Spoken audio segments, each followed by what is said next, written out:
Muy bien.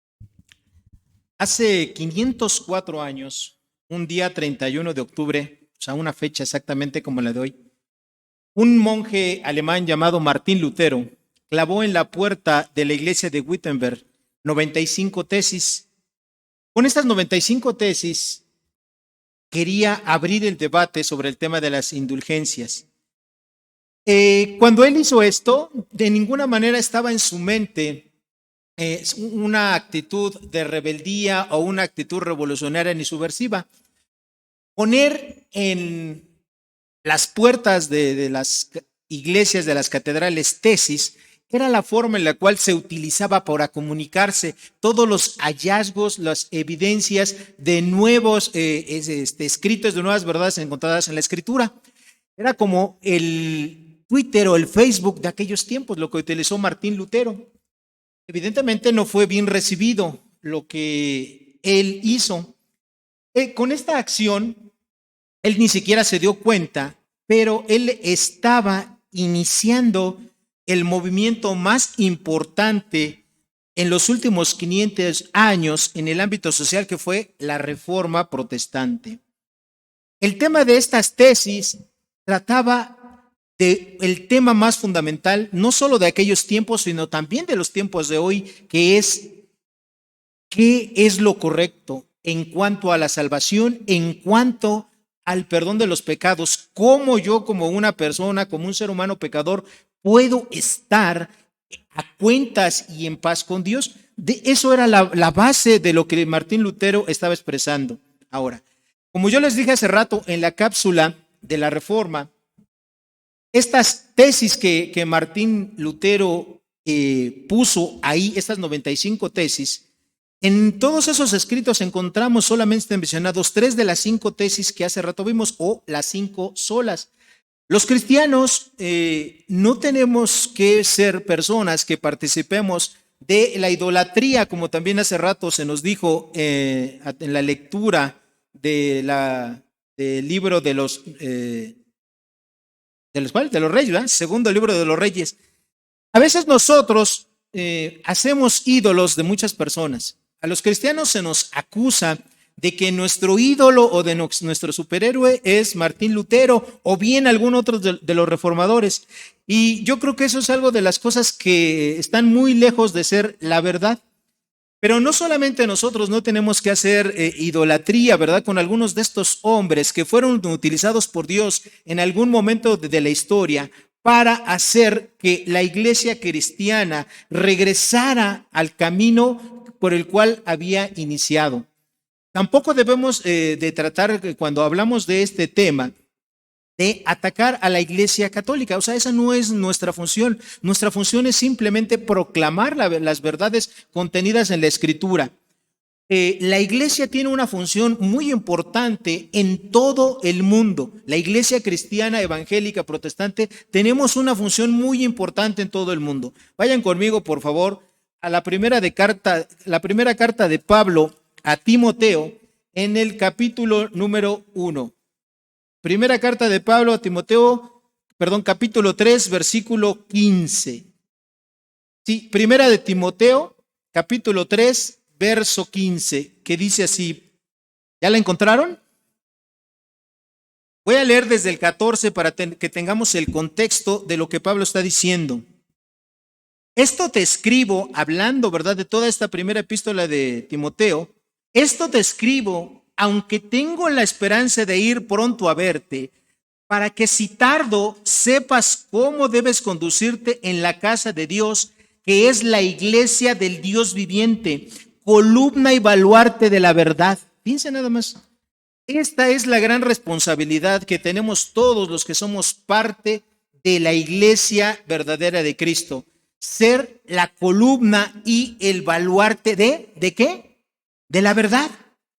Y eso es precisamente lo que Martín Lutero trataba de hacer en aquellos días, que la iglesia, ¿verdad? Él no trataba de hacer que una nueva religión, él no trataba de hacer un nuevo grupo, no, él lo que quería es que la iglesia, porque evidentemente pues él era un monje, él fue un monje que tenía hasta doctorado en teología, era una persona con bastante conocimiento, muy utilizado por Dios, pero él lo que quería es eso, que la iglesia regresara a la Biblia, que regresara a los fundamentos, a lo básico. Un teólogo contemporáneo dijo, y de una manera muy acertada, lo siguiente: la verdadera discusión en el fondo de la reforma fue y es cómo es que el ser humano puede tener comunión y paz con su Dios. Y eso es cierto. El destino eterno está contenido en este documento, en esta Biblia, para las personas. Si las personas depositan su fe, su confianza en Cristo Jesús, nuestro Señor y Salvador, su destino va a ser el cielo. Pero si las personas, por el contrario, rechazan la verdad del Evangelio, rechazan la obra que hizo Cristo Jesús, su destino eterno es la condenación eterna. Y déjenme decirles algo, queridos hermanos. A lo mejor nosotros, como ya somos cristianos, como tenemos mucho tiempo en el cristianismo, ya no valoramos eso, que nuestro destino eterno es totalmente abismal. Tu historia y mi historia ha sido transformada por el Señor Jesucristo. Nosotros, que siendo pecadores, que íbamos camino derechitos al infierno con todo y tenis, ahora cuando somos cristianos vamos exactamente en el camino opuesto, vamos al cielo, a la gloria, sin merecerlo, todo por la gracia del Señor. A diferencia de cualquier otro tipo de organización humana, la iglesia, la única manera, ¿sí? Y esta frase se la tomé prestada a un predicador muy importante, al hermano Sugel Michelén, que dice: la única manera en que la iglesia puede avanzar hacia adelante es regresando hacia atrás, refiriéndose a que la iglesia tiene que regresar a la escritura, a los principios de la escritura. El factor que detonó todo lo que nosotros conocemos como esta reforma protestante fue el manejo de que se hacía en aquel tiempo de las indulgencias. Si ustedes recuerdan, nuestro hermano Beto ya nos platicó hace algunas semanas qué son las indulgencias. Yo les voy a recordar un poquito para aquellos que no asistieron o que no vieron la predicación. Las indulgencias era la liberación de los castigos temporales que merecen los pecados de las personas de acuerdo a la teología católica. En todos o muchos de los que estamos aquí tenemos un trasfondo católico, o si no nosotros que si lo practicamos, si nuestros padres, nuestros abuelos, o bien simplemente en nuestro país hay un trasfondo católico, y por eso es que esta parte de las indulgencias es muy importante. Fíjense bien lo que les voy a decir de cómo es esta doctrina. Cuando un niño nace, trae consigo algo que la teología católica dice que es el pecado original. Cuando ese niño se le bautiza, ese pecado se le quita, se le desaparece. Pero ¿qué pasa con el transcurso de su vida? Bueno, pues que va pecando, como todos nosotros lo sabemos, porque todos los hombres somos pecadores. Bueno, ese niño va creciendo, va pecando hasta convertirse en un adulto. Bueno, como seguirá pecando, esa persona necesita algo que le garantice que va a estar en el cielo. Y eso algo se conoce como indulgencia. ¿Okay? Ahora, la Iglesia Católica Romana enseña que la salvación, además de que se tiene que basar en el sacrificio que hizo Cristo Jesús, ellos creen que tanto la Virgen María como algunos de los santos que ellos mismos canonizaron o ellos mismos nombraron como santos, todos esos méritos acumulados, los méritos del Señor Jesucristo, de María su madre y de todos los santos, todos esos se acumulan, ¿ok? Y eso se conoce como el tesoro de los méritos y satisfacciones de Cristo, María y los santos en el Vaticano. Bueno, todos esos méritos que están acumulados, esos méritos tienen la capacidad de ser transferibles. Es decir, los méritos de María, de Cristo, de todos los santos, se pueden transferir. ¿A dónde? A la cuenta personal de un pecador. ¿Okay? Ya sea vivo o ya sea muerto. Alguien que está en el purgatorio. Bueno, es una especie como de transferencia de méritos espirituales. Ahora, esta doctrina, aunque nos parezca muy extraña, es una doctrina que sigue vigente dentro de la Iglesia Católica. Hoy en día, nosotros sabemos que sigue. ¿Por qué? En el año 2013, es decir, hace poquito, hace 8 años, en Brasil, el Papa Francisco ofreció una venta, ahora sí que una venta especial plenaria para todas las personas que participaran. E incluso se mencionó que aquellas personas que no podían estar físicamente ahí en Brasil para esto, podían seguirlo por Twitter e iban a tener la misma validez. Es decir, se está aplicando aún la tecnología para esta situación de las indulgencias. Muchas personas que son católicas no saben que esto sigue vigente, que siguen existiendo. Ahora, vamos a regresar un poquito a los años 1500. En aquellos años 1500 de nuestra era, se estaban construyendo por una parte la Basílica de San Pedro, y obviamente es una obra monumental, es una obra arquitectónicamente hablando, pues perfecta, maravillosa, bueno, no perfecta, pero es muy hermosa, muy bonita, perfectamente diseñada, etcétera. Bueno, esa construcción costó muchísimo dinero. Y por otra parte, la Iglesia Católica estaba en una batalla contra los turcos, en una cruzada. Entonces, la cantidad de dinero que se requería era muy grande. Entonces, el Papa León XV se levantó y dijo, vamos a hacer venta de indulgencias. Y con ellos se descubrió el sistema financiero más importante que tuvo la Iglesia Católica hasta ese tiempo. Es decir, estando vendiendo las indulgencias para recibir los méritos acumulados, ¿verdad?, de Jesucristo, de María y de los santos que ellos habían nombrado santos precisamente. Y para ello decidieron que un fraile alemán que se llamó Juan Tetzel fuera el comisionado para encabezar esta venta de indulgencias. Este hombre, Juan Tetzel, era un predicador muy fuerte, muy bueno, muy convincente, y él, designado, ¿verdad?, por el clero de aquel tiempo, se dedicó a la venta de indulgencias. Pero cuando Martín Lutero en 1917 clavó sus tesis hablando en contra de las indulgencias, Tetzel se volvió su peor enemigo y él también empezó a verse desprotegido. Es decir, la gente decía, bueno, una cosa es lo que dice Martín Lutero, que era muy conocido como un doctor, él era catedrático, entonces era muy conocido. Entonces, ¿qué empezó a decir la gente? No, las indulgencias no funcionan, y empezó a bajar muy fuerte la venta de las indulgencias. Como respuesta a las tesis de Martín Lutero, en 1518, bajo la firma de Tetzel, se publicaron igual, en la misma puerta, 50 tesis de Tetzel. Más adelante se descubriría que él en realidad no escribió esas 50 tesis, sino que fue un teólogo alemán que se llamó Konrad Wimpona, quien había redactado esas tesis. Y entonces, ¿qué pasó con Tetzel? Bueno, obviamente su prestigio se fue para abajo. Un poquito tiempo después, en 1519, enfermó y finalmente murió.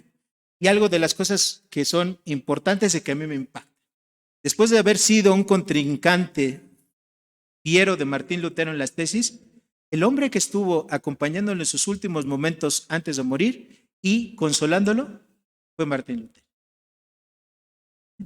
Lo que pues se prometía con las indulgencias era básicamente lo siguiente: la liberación de las almas de los familiares que estaban en el purgatorio y también el perdón de los pecados que se pudiesen cometer aquí en la tierra.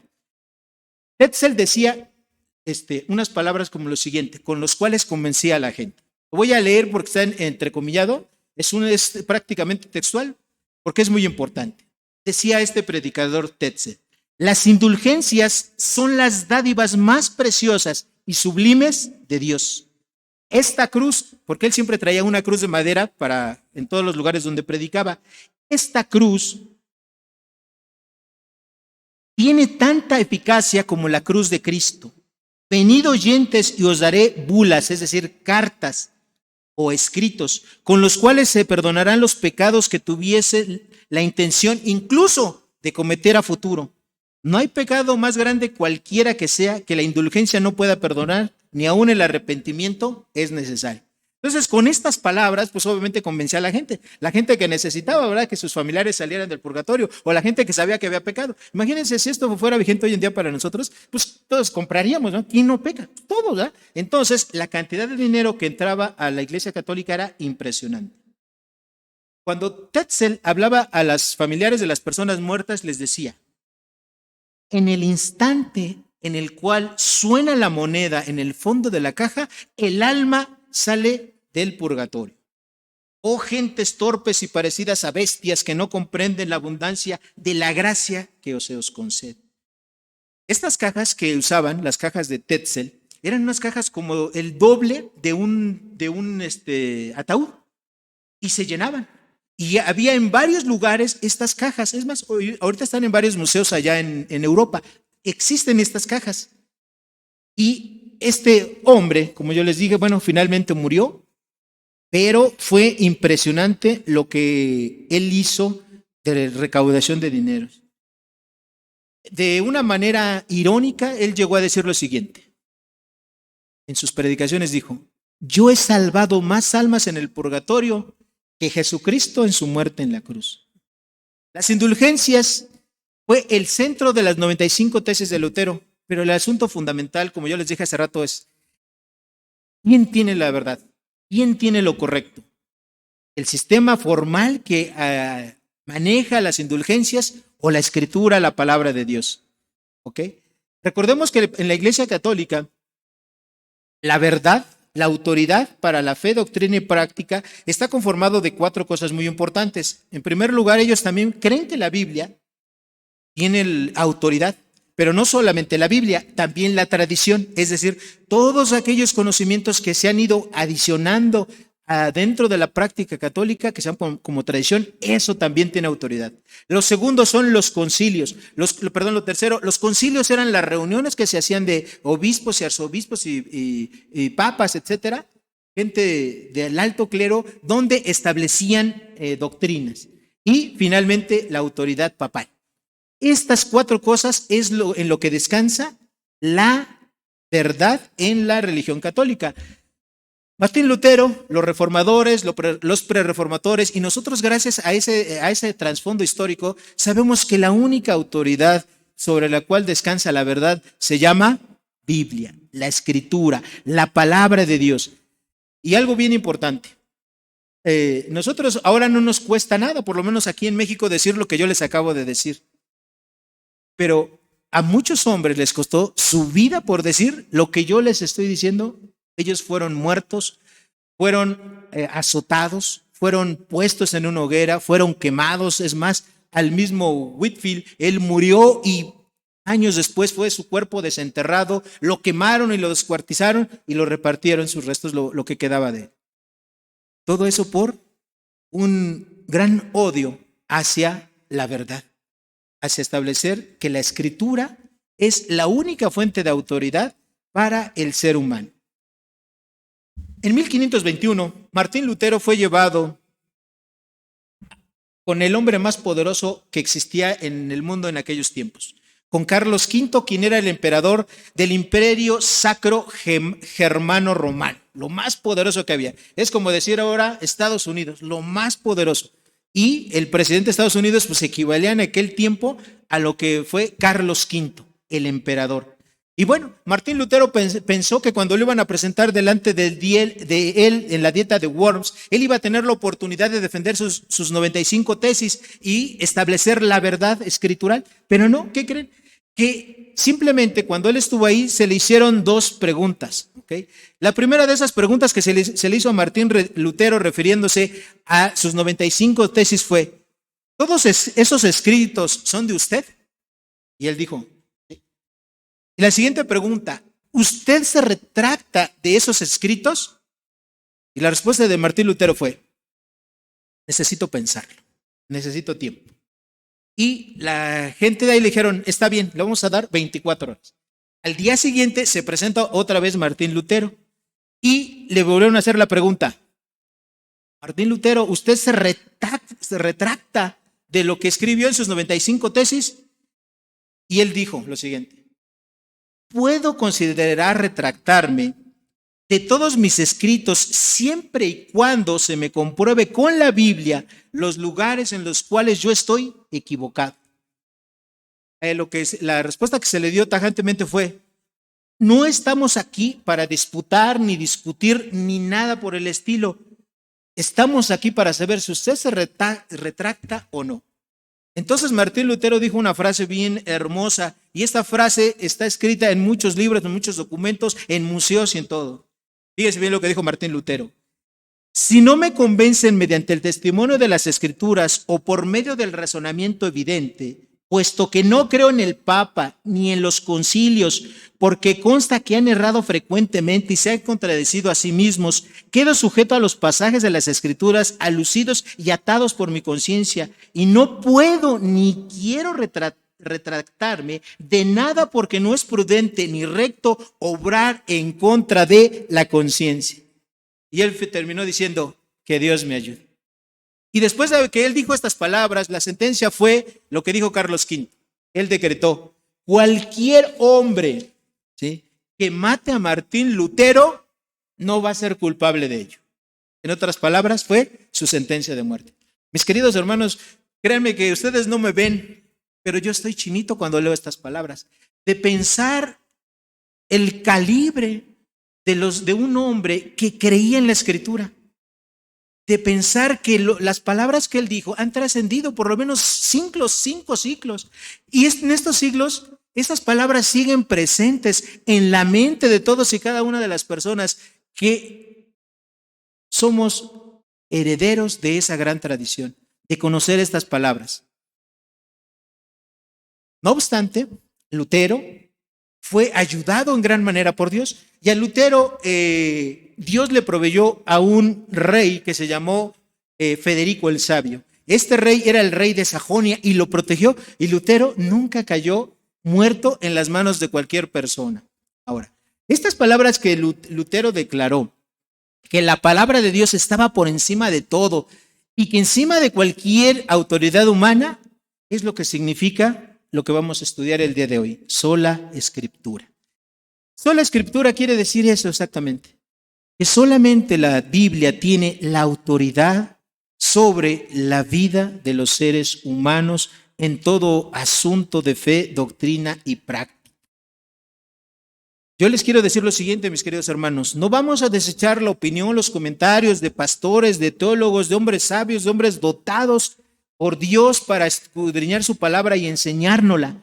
Pero cualquier opinión que vaya en contra, sea quien fuere, en contra de la palabra de Dios, tenemos que estimar la palabra de Dios y no hacer caso del comentario de esa persona. Entonces, los cristianos que creemos en la sola escritura, y cuando yo repaso estos temas, le comentaba a mi esposa que es un tema que yo estudié hace muchos años, cuando aún estaba en el seminario, y cuando nosotros estudiábamos eso, porque ella también estudió en el seminario juntamente conmigo, nosotros podíamos tener acceso a muchos documentos y que los llevaban algunos de los profesores y poder consultar fuentes muy importantes. Y nosotros sin saberlo, y yo creo que la gran mayoría de nosotros sabemos que la Biblia es la autoridad principal sobre todo asunto de fe, doctrina y práctica, pero nunca nos hemos detenido a pensar cuán importante es todo esto para nosotros. Imaginémonos por un momento que no tuviésemos la Biblia. Imaginémonos por un momento que no hubieran muerto los hombres por haber cometido el error simplemente de pensar que esta Biblia es la palabra de Dios. Que nosotros vamos a suponer tampoco que no hubieran entregado sus vidas hombres como Whitefield, quien tradujo la Biblia del latín al inglés para que la gente inglesa pudiese leer en su propio idioma la palabra de Dios. Recordemos que en la Edad Media el único idioma que se utilizaba para poder leer la escritura era el latín, pero la gente de los países españoles, franceses, ingleses, que la gran mayoría era gente muy pobre, no hablaban el latín. O sea, ellos no lo entendían, y obviamente si no hablaban en latín, si no lo entendían, ¿cómo iban a saber lo que la palabra de Dios decía? Y la Iglesia Católica, ellos decían que eran los únicos autorizados para poder interpretar las Escrituras y enseñar. Nadie más lo podía hacer. Simplemente el hecho de pensar en leer la Biblia es ya un delito para ti. Hermanos, nosotros hoy en día tenemos la Escritura, tenemos la palabra de Dios, y desafortunada y tristemente, si yo hiciera una pregunta en esta mañana, como lo he hecho en otros lugares, en otras conferencias que he dado, ¿cuántas personas han leído completamente la Biblia? Muy pocos alzarían su mano. Si yo hiciera la misma pregunta, bueno, ¿y cuántas veces has leído tu Biblia tú a lo largo de tu vida? Muy pocas personas alzarían su mano. Hay cristianos que nunca han leído completamente la Biblia.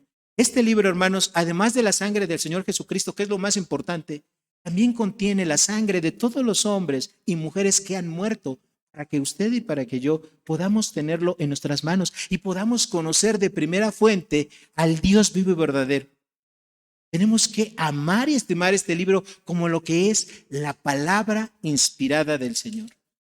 Creer en sola escritura implica 6 cosas bien importantes. Y me voy a ir rápido por cuestión de tiempo. Y si alguien después quiere tener esa información, con todo gusto se la mando por WhatsApp o se la tengo para que la tengan. Bueno, creer en solo escritura, es decir, que la Biblia tiene la autoridad sobre todas las cosas, tiene 6 implicaciones.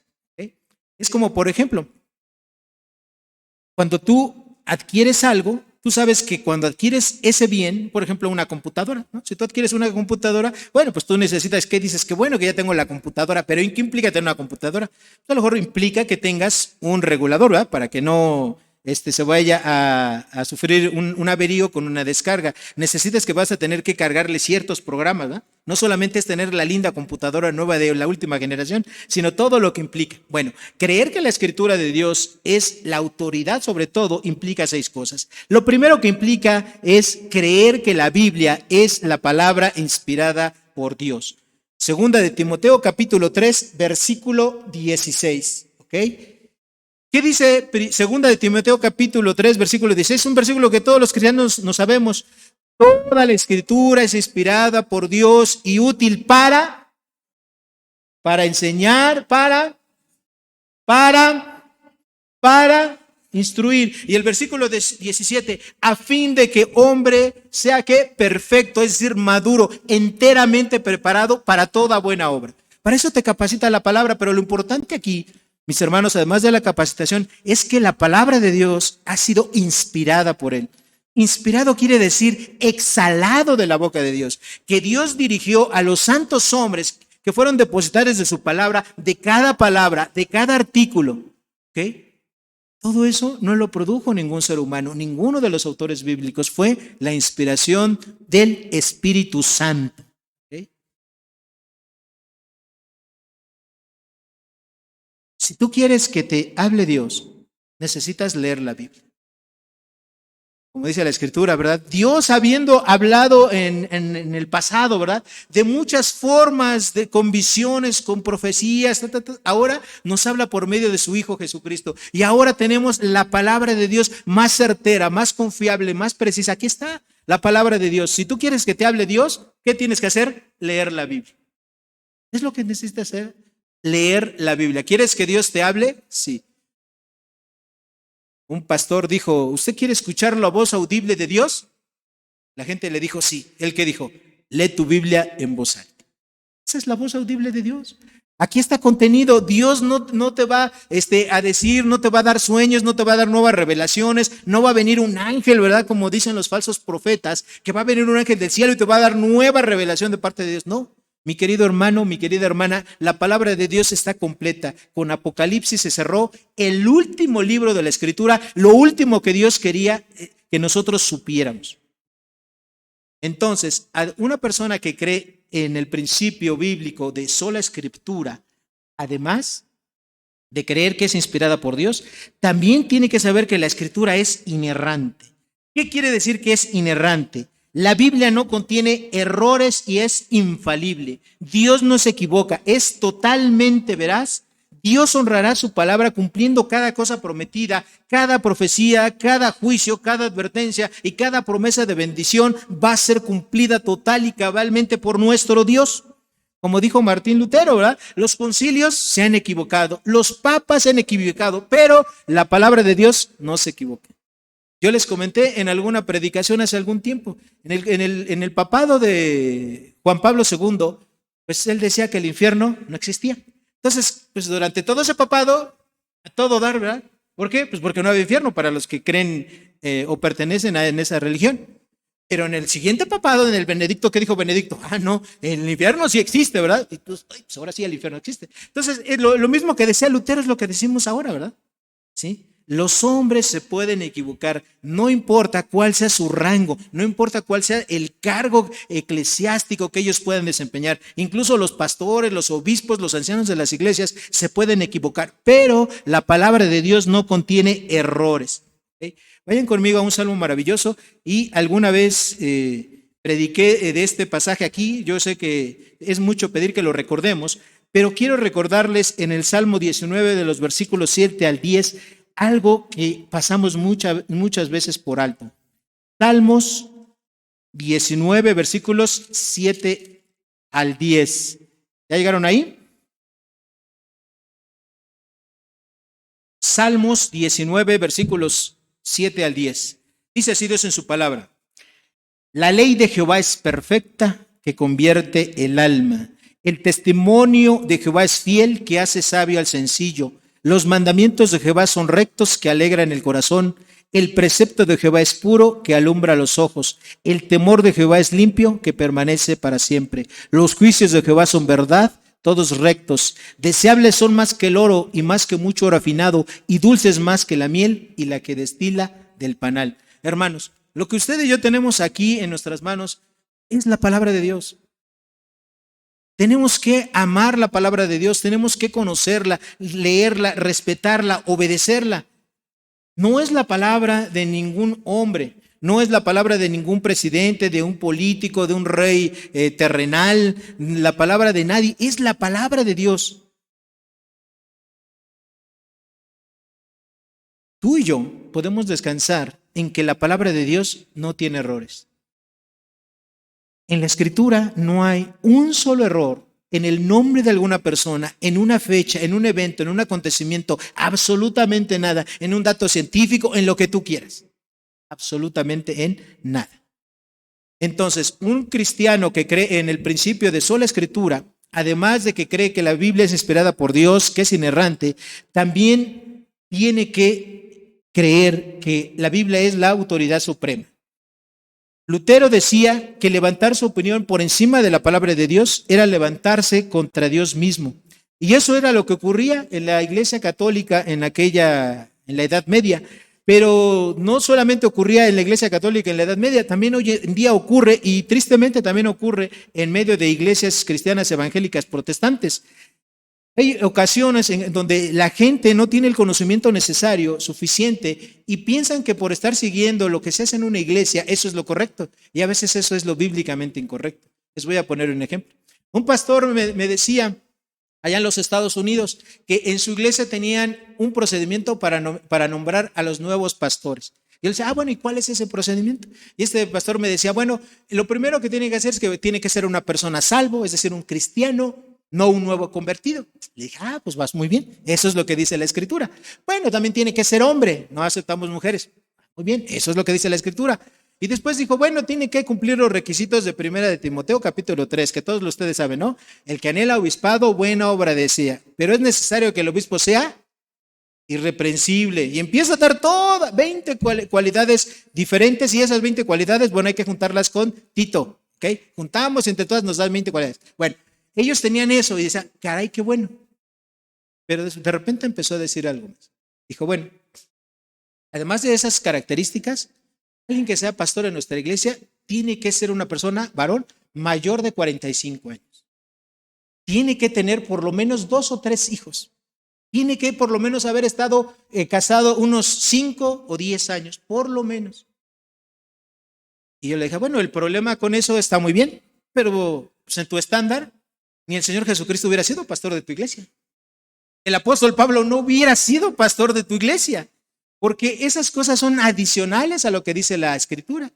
Entonces, a veces nosotros no nos damos cuenta, mis queridos hermanos, pero damos más autoridad a lo que una denominación, una tradición dice, que a lo que dice la propia Escritura, la propia palabra de Dios. Y a veces eso lo hacemos sin darnos cuenta. Por eso es muy importante que todos los cristianos estemos bien atentos. Hermanos, qué bueno, a mí me encanta que tomen notas, a mí me encanta que abran su Biblia, a mí me encanta que estén cuestionando, etcétera. Algunos de ustedes me preguntan, ¿verdad?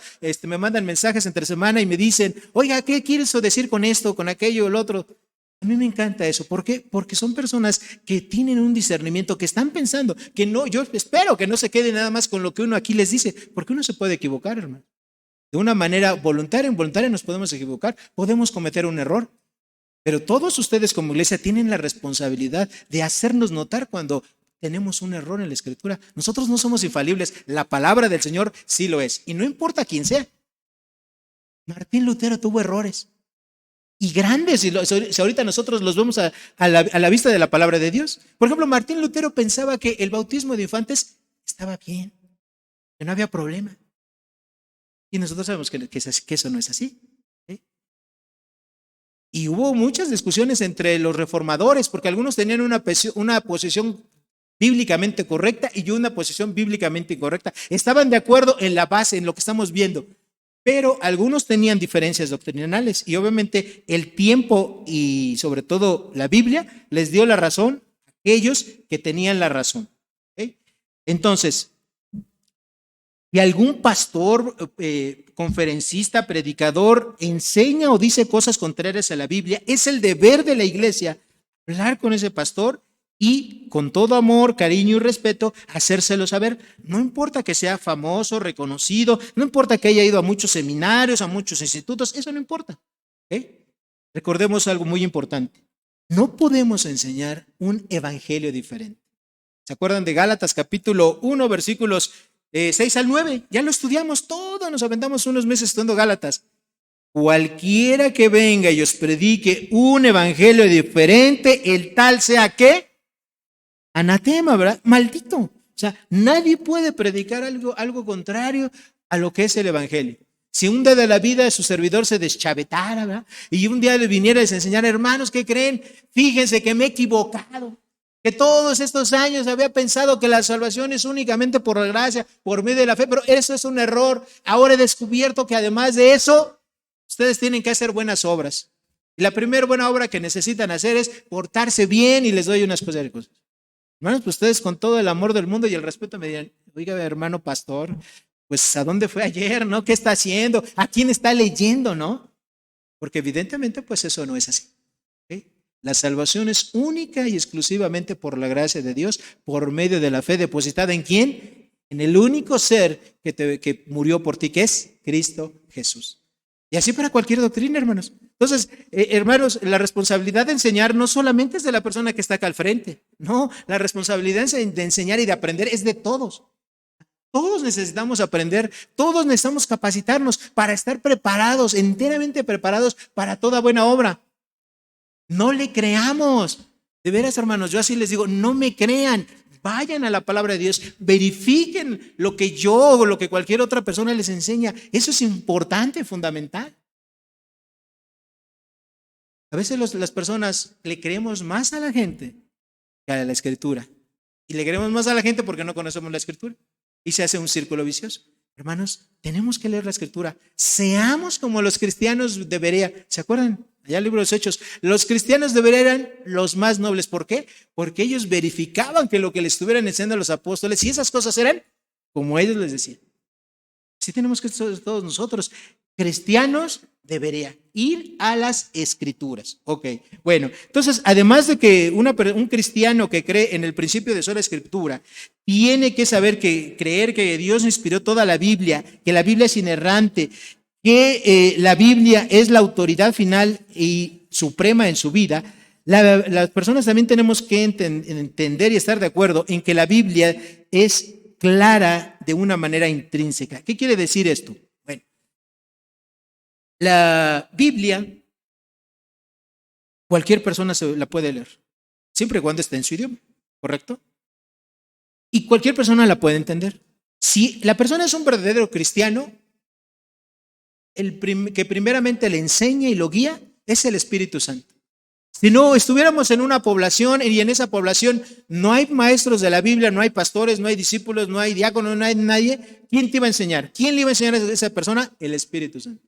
El Espíritu Santo es el encargado de llegar y de enseñarnos toda verdad. Ahora, este principio de claridad intrínseca de la Escritura no quiere decir que nosotros lo sepamos todo, ¿ok? Tampoco quiere decir que entendamos todo. ¿Por qué? Porque la Biblia sí, evidentemente tiene porciones en donde cuesta trabajo entenderlas. Pero el que nos cueste trabajo entenderlas no quiere decir que la escritura no sea clara. O sea, el error no está del lado de las escrituras.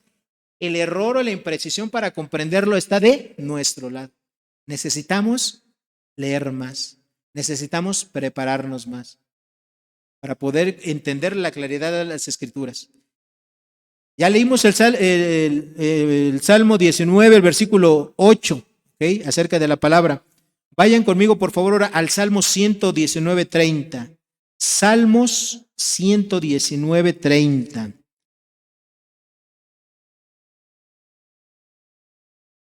Salmos 119, 30. ¿Ya llegaron?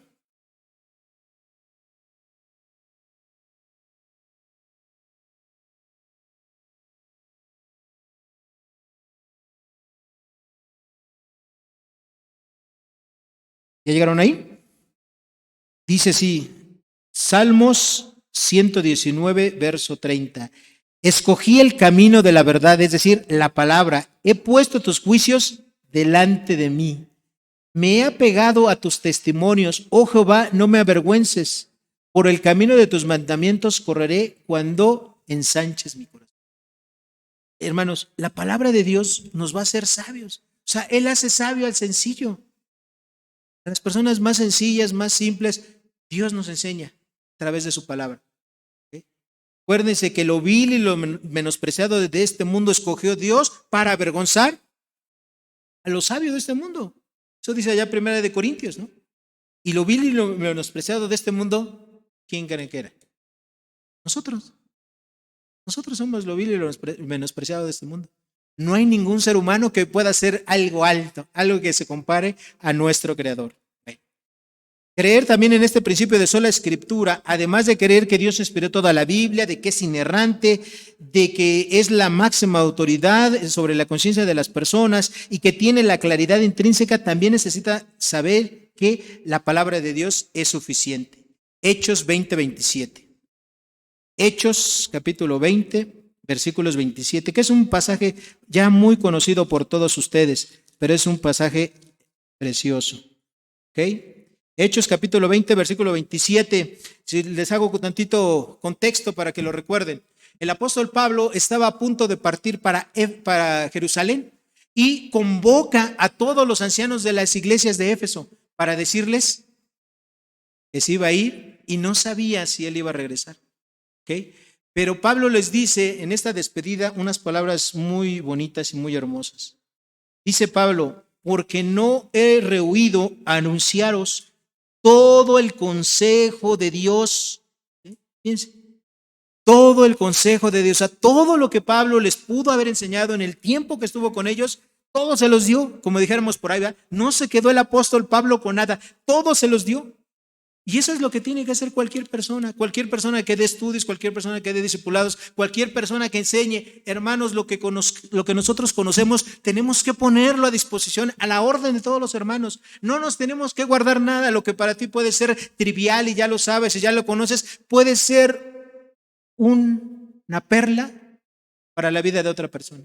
Lo que tú ya no consideras importante, para otra persona que está pasando en necesidad, que está pasando en prueba, que tiene una aflicción, que necesita recibir esperanza y consuelo, lo que tú más sencillo le puedes decir, hermano, para él va a ser una perla. Era exactamente lo que necesitaba. No te guardes nada de lo que Dios quiera que tú les enseñes a tus hermanos, que tú les des a tus hermanos. No te guardes nada. Dales todo el consejo de Dios. Lo que tú tengas. Dáselos a tus hermanos cuando sea necesario. En el momento, en el lugar adecuado, dáselos, por favor. ¿Okay?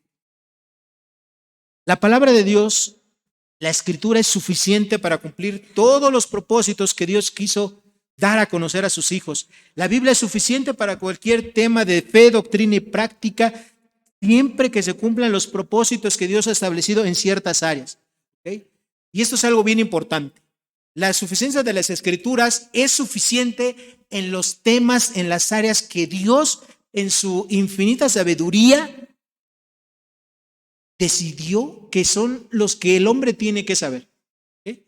Por ejemplo, aquí en la Biblia, hermano, usted no va a encontrar temas así, ¿verdad? Si hay vida, ¿verdad? En la galaxia de Andrómeda, en el planeta 244. No, o sea, de eso no viene. ¿Sí? Porque eso Dios consideró que no era un propósito para tu vida. O bueno, tampoco Dios va a decir, oye, pues es que aquí en la Biblia tampoco encuentro el tema, ¿verdad? Yo soy, por ejemplo, a lo mejor médico, neurocirujano, opero en Houston y pues ahí en la Biblia no encuentro. Hermano, o sea, Dios no es un tratado de neurocirugía, ¿verdad? No. O sea, ese es el tratado de los temas que Dios consideró importantes para tu vida y lo principal para tu vida, para la salvación eterna de tu alma, para cómo vivir, cómo te puedes santificar, cómo ser su hijo, cómo comportarte, cómo vivir, cómo obedecer, cómo ser padre, cómo ser madre, cómo ser hijo, cómo ser pastor, cómo ser oveja, todo. O sea, los temas que Dios quiere que el cristiano sepa, aquí están. Si hay un tema que tú puedes decir, no, es que ese tema no está en la Biblia, pues es por un tema que Dios no fue su propósito, ¿verdad? Que estuviera ahí porque no era un propósito general, un propósito eterno que fuera trascendental. Y eso es algo que a veces la gente no entiende, ¿verdad? ¿Sí? Y finalmente, además de creer que cuando tú crees en el principio de sola escritura, tienes que estar consciente que Dios inspiró toda la Biblia, que es inerrante, que la Biblia es la autoridad máxima y suprema sobre la vida de los creyentes, que es clara, que es suficiente. Finalmente tienes que creer que es el único medio que tiene poder para llevarte a Cristo y para transformar tu vida. Vayan conmigo, por favor, al Evangelio de Juan, que también es un pasaje muy conocido por todos ustedes. Juan capítulo 6, versículo 44 y luego al 65. ¿Ya están ahí? Juan capítulo 6, versículo 44. Dijo el Señor Jesucristo, ninguno puede venir a mí si el Padre que me envió no le trajere, y yo le resucitaré en el día postrero. ¿Quién es el único que te puede llevar a Jesucristo? La palabra de Dios. No es la persona que te habla de Cristo, es la palabra de Dios. Y el versículo 65 del mismo capítulo 6 de Juan, verso 65. Y dijo, por esto os he dicho que ninguno puede venir a mí si no le fuere dado del Padre. Hermano, hermana, usted y yo no íbamos a venir jamás a los pies de Cristo Jesús por nuestras propias ganas, por nuestros propios méritos. Nosotros no íbamos a buscar a Cristo Jesús. Fue Dios quien primeramente se preocupó por nosotros, por salvarnos, por rescatarnos, nos buscó. Y nosotros simplemente respondemos a ese llamado. En Hebreos capítulo 4, versículo 12, que también es un versículo que todos ustedes conocen muy, pero muy bien, dice lo siguiente. Hebreos capítulo 4, versículo 12. ¿Ya llegaron ahí?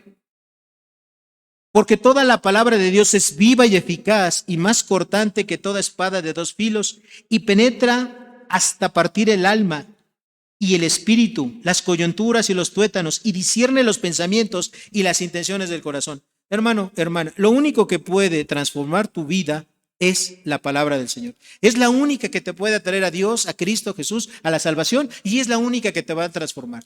El Señor Jesucristo le dijo a sus discípulos, vosotros ya estáis limpios porque fueron a unos baños a todo dar, porque usan cloro, porque se lavaban con lejía. ¿Por qué? Por la palabra de Dios que os he hablado. La palabra de Dios, hermanos, es lo que nos santifica. La palabra de Dios es lo que nos lleva cuando hace una labor entre el Espíritu Santo y la palabra. El Espíritu Santo nos santifica, pero la palabra de Dios es con medio de la cual nosotros nos damos cuenta cuando estamos viviendo en pecado, cuando estamos haciendo algo incorrecto. Nosotros la leemos, nos confronta a Dios con su palabra, nos redarguye el Espíritu Santo y decimos, dejo este pecado. Lo único que nos puede transformar de una manera real y permanente, querido hermano, querida hermana, es la palabra del Señor.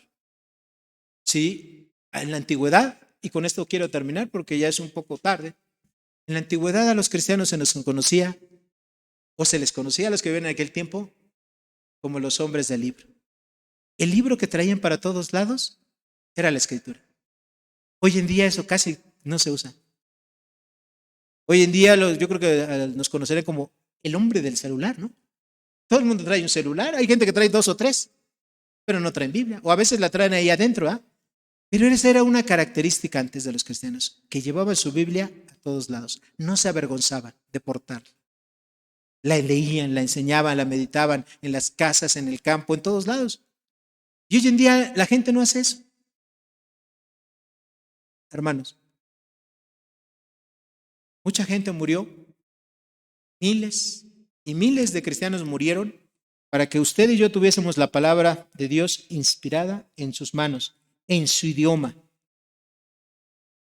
Esos hombres dieron su vida. Y hoy tristemente, muchos de nosotros no apreciamos eso. Nosotros tenemos aquí una Biblia, casi todos usamos la versión Reina Valera, pero la gran mayoría de cristianos no saben ni por qué se llama Reina Valera. Casidoro de Reina, un hombre español, estuvo 12 años huyendo por toda Europa. Él tradujo, ¿verdad?, del latín los manuscritos de la palabra de Dios al castellano antiguo, los manuscritos del Antiguo y el Nuevo Testamento. Trató de completar toda su obra, pero no podía. ¿Por qué? Porque cada vez que él estaba en una ciudad escondido, llegaban y lo buscaban, lo querían matar, lo perseguían. Entonces así se la pasó 12 años huyendo. 12 años. Finalmente murió y no completó la obra. Cipriano de Valera tardó 20 años revisando todas las traducciones, las notas, los comentarios de Casidoro de Reina, quien le presidió. Y después de eso terminó. Y la Biblia por eso se llama esta, la que usted usa, Reina Valera. Por estos dos grandes hombres que dieron su tiempo, su vida, su testimonio para poder tener la Biblia en castellano. Y es lo mismo, hoy hay organizaciones que se dedican a traducir la Biblia a muchos idiomas diferentes, porque la gente necesita para comprender mejor la palabra de Dios que esté en su idioma. Y a veces nosotros no estimamos eso.